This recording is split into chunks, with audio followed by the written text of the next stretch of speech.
Hello, salut à tous, bienvenue dans cette nouvelle vidéo. Aujourd'hui on va parler d'un film musical ultra culte, aussi bien pour le monde de la comédie musicale que le monde du cinéma. C'est un film avec Judy Garland, je crois que vous savez de quoi je veux parler, surtout que c'est marqué sur le titre de la vidéo, hein. On va parler du Magicien d'Oz. Allez, c'est parti, on y va. Le Magicien d'Oz est un film datant de 1939 qui s'inspire du livre écrit par Lyman Frank Baum en 1900. Il raconte l'histoire de Dorothy, une jeune fille qui vit dans le Texas et qui va se retrouver du jour au lendemain dans le pays d'Oz. Le pays d'Oz, c'est un monde fantastique peuplé de créatures imaginaires et le seul moyen qu'elle a pour pouvoir rentrer chez elle, c'est d'aller voir le Magicien d'Oz qui habite à l'autre bout du pays. Au fur et à mesure de son aventure, elle va croiser pas mal de personnages qui vont se joindre aussi à elle pour aller voir le magicien, mais aussi elle va devoir affronter la méchante sorcière de l'Ouest qui l'accuse d'avoir tué sa sœur. Bref, c'est un conte musical parfait pour les petits et les grands. Alors la production du Magicien d'Oz a été l'une des plus cauchemardesques de l'histoire du cinéma. Il y a plusieurs acteurs qui ont fini à l'hôpital et 5 réalisateurs ont dû se succéder pour pouvoir finir le film. Ça a été l'une des productions les plus horribles de l'histoire d'Hollywood. Et si vous voulez plus de détails, je vous fais confiance, vous pouvez trouver une tonne d'anecdotes sur YouTube et sur internet, vous trouvez ça assez facilement. Mais nous ici, ce qui nous intéresse, c'est vraiment la comédie musicale, c'est de ça qu'on parle sur cette chaîne, et le Magicien d'Oz est l'une des plus grosses références en termes de film musical. Déjà, c'est le film qui a fait connaître Judy Garland. Elle n'avait que 16 ans lorsqu'elle a été choisie pour jouer le rôle principal. Elle a été choisie par Arthur Freed, qui est un grand parolier et producteur de la MGM. Je vous en ai déjà parlé d'ailleurs dans ma vidéo sur Chantons sous la pluie, allez la voir si c'est pas déjà fait. Et c'est grâce à ce film que Judy Garland va être ultra célèbre, et par la suite, elle continuera bien sûr à jouer dans des comédie musicale. Et si vous voulez en savoir plus sur sa vie, je vous conseille de voir le film Judy qui lui est consacré et qui est hyper intéressant.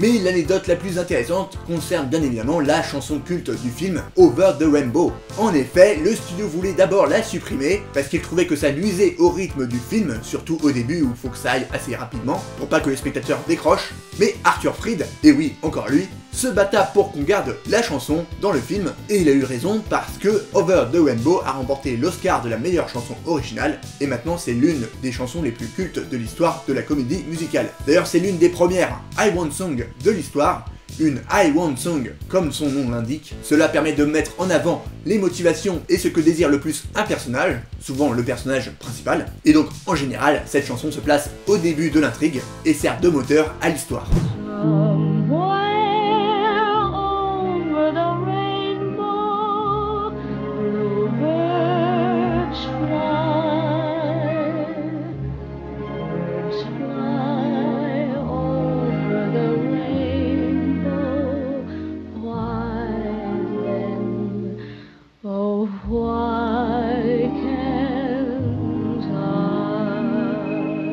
Quelques exemples très connus d'I Want Song, on peut citer donc Partir là-bas dans La Petite Sirène, My Shot dans Hamilton, ou encore The Wizard and I dans Wicked, qui est une comédie musicale inspirée du Magicien d'Oz. Bon, même si c'était aussi inspiré d'un livre à la base, qui est lui-même inspiré du Magicien d'Oz. Enfin bon, vous avez compris. Je vous laisse aller voir ma vidéo consacrée à Wicked, justement, qui vous parlera de tout ça.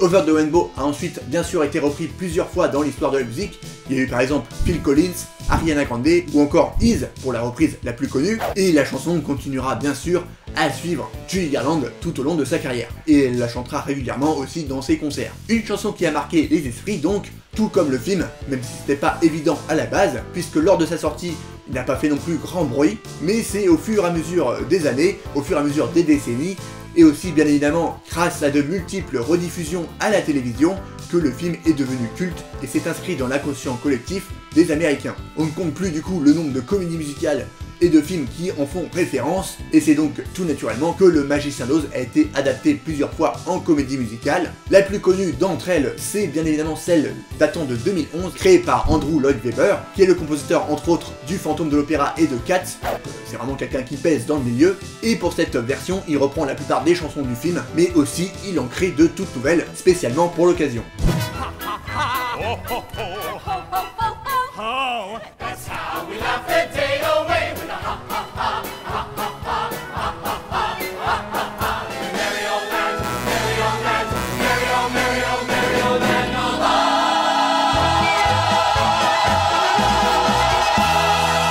Voilà, je pense que j'ai à peu près fait le tour sur cette comédie musicale culte qu'est Le Magicien d'Oz. N'hésitez pas à me dire vos remarques sur ce film et sur cette comédie musicale culte dans l'histoire du cinéma et de la comédie musicale. J'attends tout ça en commentaire. N'hésitez pas non plus à vous abonner si c'est pas déjà fait, ça me ferait très plaisir. Et aussi évidemment à laisser un petit pouce bleu, ça aide la vidéo et la chaîne à être mieux référencée. Merci beaucoup à vous, je vous dis à bientôt pour de prochaines vidéos. Et d'ici là, prenez soin de vous et regardez des films musicaux.